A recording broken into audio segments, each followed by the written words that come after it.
Maka pagi itu Diana Sunaringsasi segera membuat minuman hangat, wedang jahe, wedang temulawak, dan membuat air hangat bercampur jahe sebagai desinfektan agar tangan terasa panas, tak tertular oleh virus yang mematikan. Rasa panas itu akan berlangsung sehari bila tak terbiasa. Berbagi tugas mampir di kedai. Kini mereka bersiap berangkat menelusuri desa Borobudur untuk mencari jejak di mana dua batu kerikil biji dakon itu berada, sekaligus mencari jejak kalau si kembar berada di wilayah yang sama. Maka kemana saja Hambali selalu membawa kantong berisi potongan jari digantungkan di ikat pinggang. Cek Danu, Diana, ada ide bagaimana kita mendapatkan uang sebagai alat untuk pembayaran? Diana Sunaringsasi, aku ada beberapa uang emas yang kalian kumpulkan bersamaku dulu, pemberian dari Kendedes ketika aku diangkat menjadi pengawal, dan periasnya dulu mungkin bisa kita tukarkan sebagai alat pembayaran.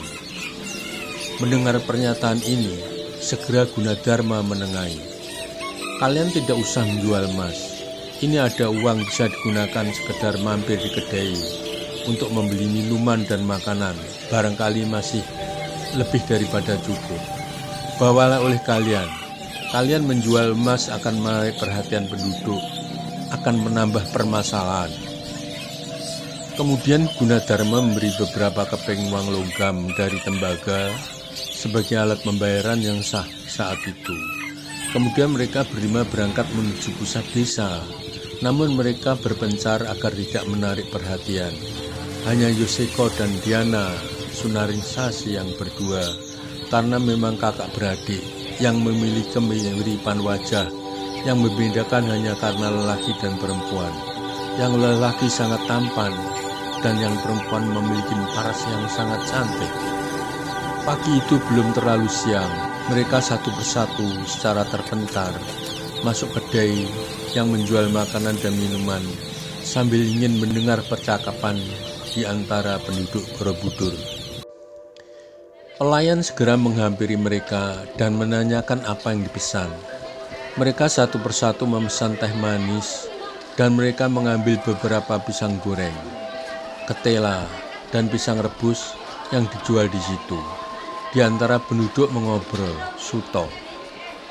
Pujo Said, sudah berapa tetanggamu meninggal karena penyakit baru yang belum kita kenal ini?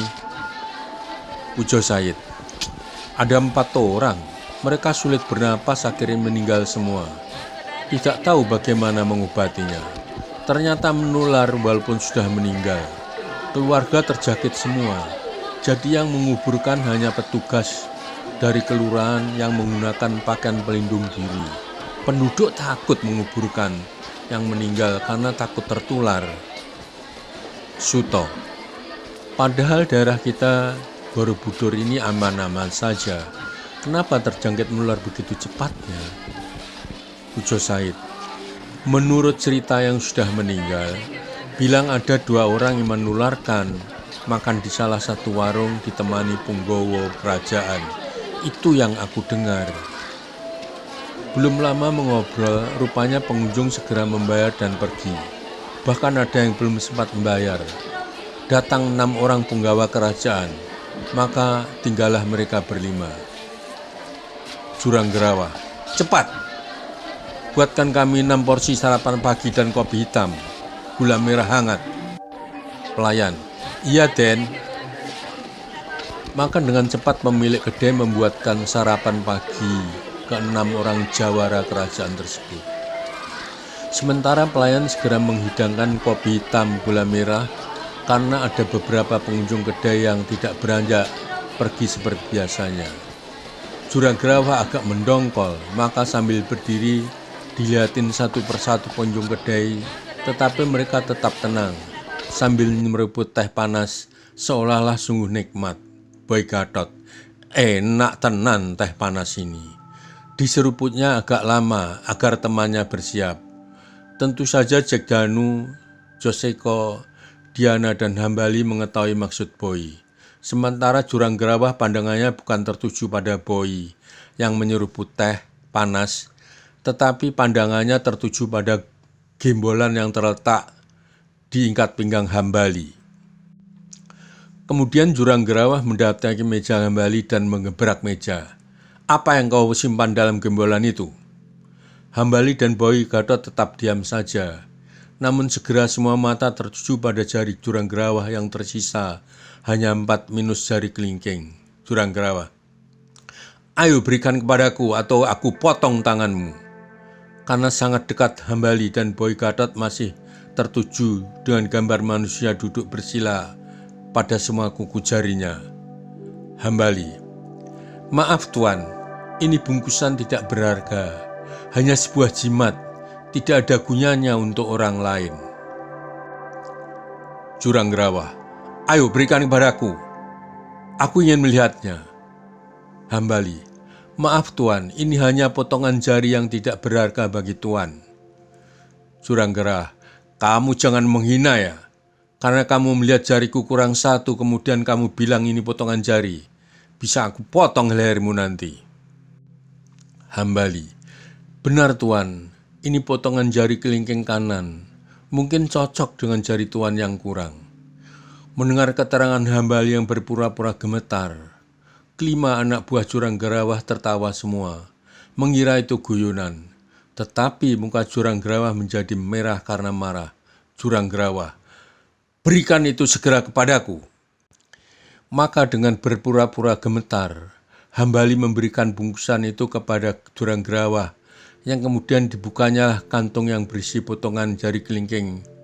Alangkah kagetnya melihat potongan jari kelingking miliknya yang masih nampak segambar manusia duduk bersila dengan tanda silang, dengan muka pucat pasi dan tubuh gemetar. Dipeganglah jari kelingking itu, memang miliknya. Tentu saja ia hafal. Setelah menguasai keadaan, segera tangan kanannya memukul muka Hambali. Sebagai pelatih profesional, tentu saja Hambali sudah siap menghadapi segala kemungkinan. Ditangkaplah tangan Jurang Gerawah, kemudian dipuntir untuk melakukan joint lock, kuncian dengan melibatkan manipulasi sendi lawan, sehingga mencapai pergerakan maksimal dan bagian yang dikunci tidak dapat digerakkan lagi. Ditambah lagi dengan sambitan batu kerikil tepat di pundak agar lumpuh oleh disonarisasi. Melihat pimpinan hanya sekejap tidak mampu bergerak, maka salah satu anak buah bangkit menolong Jurang Gerawah dengan memukul Hambali yang sedang mengunci lawan. Tetapi pukulan hook kiri Boy Gatot yang berbalut dengan sarung tinju segera mengenai dagu lawan, sehingga langsung tekad. Melihat temannya terpukul oleh Boy Gatot seketika, 4 temannya segera bangkit, ingin membantu. Namun Jegdanu segera berteriak, "Jangan ada yang membantu!" Disertai dengan ajian gelap ngampar, sehingga seluruh meja di ruangan itu ikut bergetar. Sementara keempat prajurit anak buah Jurang Gerawah langsung meringis, memegang dadanya. Nyeri, jantungnya rasa berhenti berdenyut. Tidak mampu berdiri, dalam kedai seketika sunyi. Hambali, "Ini potongan jari kelingking siapa? Kalau tidak mau menjawab, kamu akan aku buat lumpuh seumur hidupmu. Aku akan potong satu persatu jarimu. Mati tidak, hidup pun tidak. Hayo jawab, ya atau tidak." Jurang Gerawah, "Ya." Hambali, "Siapa namamu dan siapa yang menyuruhmu?" Jurang Gerawah, "Namaku Jurang Gerawah. Aku tidak akan menyebutkan siapa yang menyuruhku. Silahkan bunuh aku sekarang. Kalau tidak, nanti aku juga akan dibunuh." Hambali, "Aku akan membuat kau lumpuh seumur hidupmu. Kamu tidak akan bisa mencium bau lagi. Kotoran pun kamu akan rasakan enak, karena lidahmu juga akan tidak memiliki rasa lagi." Jurang Gerawah, "Silahkan bunuh aku. Aku sudah tidak takut mati lagi." Hambali, "Hahaha, kamu tidak akan mampu membunuh dirimu sendiri, karena seluruh tubuhmu akan lumpuh. Tinggal mulutmu saja. Apa artinya gambar yang ada di semua kuku jarimu itu?" Juranggrawa, simbol yang menggambarkan agar patung Buddha tidak diteruskan.